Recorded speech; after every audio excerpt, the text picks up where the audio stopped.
Hello friends, welcome to my channel Technical ArCoAn, myself Arnab Kundu. Today I will discuss the topic Object-Oriented Programming in Python language.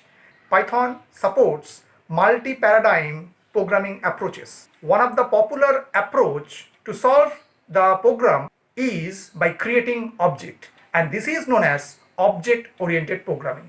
I will discuss elaborately, so just go to the computer screen. Today, we will discuss object-oriented programming in Python. Actually, Python supports different programming approaches like procedural-oriented programming, like functional programming, like object-oriented programming. Okay. So, one of the popular approaches to solve a programming problem is by creating objects, and this is known as object-oriented programming, or in short OOP. Okay. An object has two characteristics. One is your attribute, another is behavior.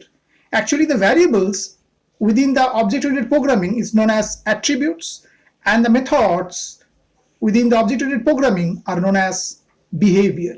Okay.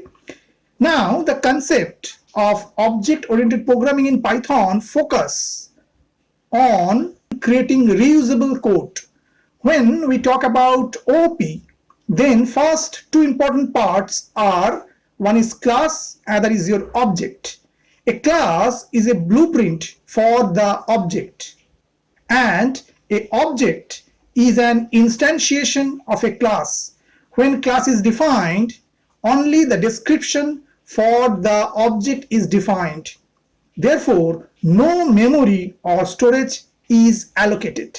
Okay, so here we define class parrot and put a colon, and suppose we write some code into there. So this is the part of your class. Okay, class is a design of an object. Okay, and now if we write obj equal parrot, parenthesis open and parenthesis close, so here obj is an object of the class parrot. Okay, so object is actually the real world entity or instance of a class, and class is a design or blueprint. Okay, so just go for an example. Suppose we write here class parrot. Here class is your keyword and parrot is your class name. Okay, and now we define def underscore underscore init underscore underscore parenthesis open and just put self. Okay, and here we define the attribute. So just write self dot species, and suppose put a value. The value is BART. Okay, now we define another method. Suppose we define here sing, and we just write here self as parameter. And now suppose we want to print the attribute, so just write self dot species.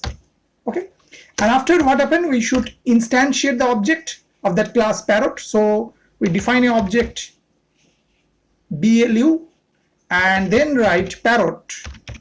And now if we access the method sing, so just write object name dot method name sing. Okay, now if we save that file and just execute it, so we get as output BART. So here the species is the instance attribute and the sing is the instance method. So we already discussed, normally an object has the two part. One is the attribute and another is the behavior.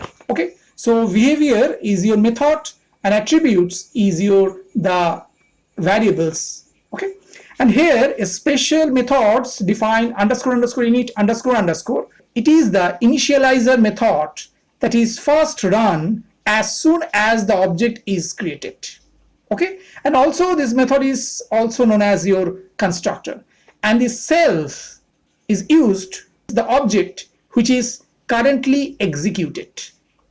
Okay, in that line what happened, the creating the instance of the parrot class.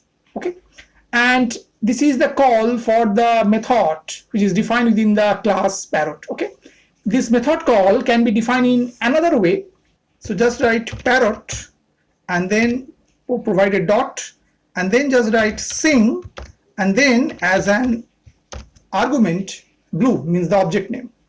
And then if we save that Python script and again execute it, so we get the same output. Means either we can write blu.sing or you can write parrot.sing and within the argument as blue. Okay.